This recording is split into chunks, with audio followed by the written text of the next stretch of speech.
Once upon a time there were two kings. The two were brothers, and one king ruled over his kingdom with an iron fist, amassing great wealth among all the other kingdoms. Yet his kingdom still relied on his brother for food, as they were the farmers. His people could not grow, and the land was not fertile like his more modest siblings. Over the years he collected gold and jewels, fine art, and delicate fabrics, but still his kingdom relied on his brother and the farmers for their food. Finally, the king could take it no longer. He decided that the farm should also belong to him, as his brother was a weak king. However, his kingdom might have had great wealth, but he had lost over half his army in a conquest to take the gold from a nearby kingdom. His men had been exhausted, and their armor and weapons were in disarray. Then, one night, the king was awakened by a bright, shining amber light. There, on his chamber table, was the book. Mesmerized, he arose and walked towards it and began flipping through the pages until he found the one he knew who could help him. Some called him Karuru, and others called him Patask. Patask was the name he had heard some of his mages mention in their discussions, and so the king used the book to summon him. Once there in his chamber, the king asked Patask for the military might to take his brother's kingdom along with the farms. Karuru promised him 50 additional soldiers. Not just any soldiers, but Nokdrite, 7-foot beasts with bones made of steel from the swords of soldiers they slay, who wielded blades taller than some men. The king signed his pact with Patask.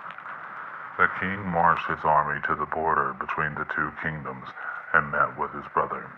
He demanded that he kneel to him and hand over the farms, but his modest brother knew that he could not merely betray his people, and so he refused to kneel. "We will meet on the battlefield, brother. I promise you that you will not have a single ear of corn." He walked off and went to prepare his small army. The day for battle came, and the king marched his army along with his Nokdrite to the field where he would meet for war with his brother's small, untrained army of farmers. It immediately came to his attention that his brother was not there. He cackled, calling his modest brother a coward. It was at this time that the small army of farmers pointed towards the black smoke rising in the distance to the king's horror. The king's army made short work of the small army of farmers, whose valiant defiance impressed even the dark souls of the Nokdrite.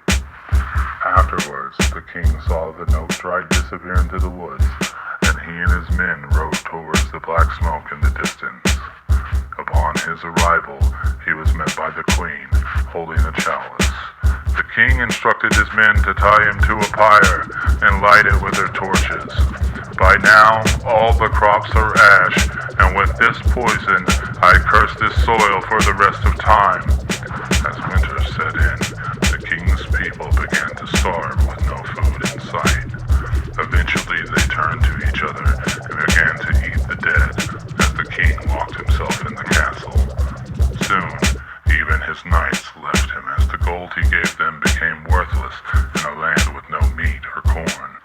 With no one there to protect him, the people stormed the castle and pulled the king from his tower.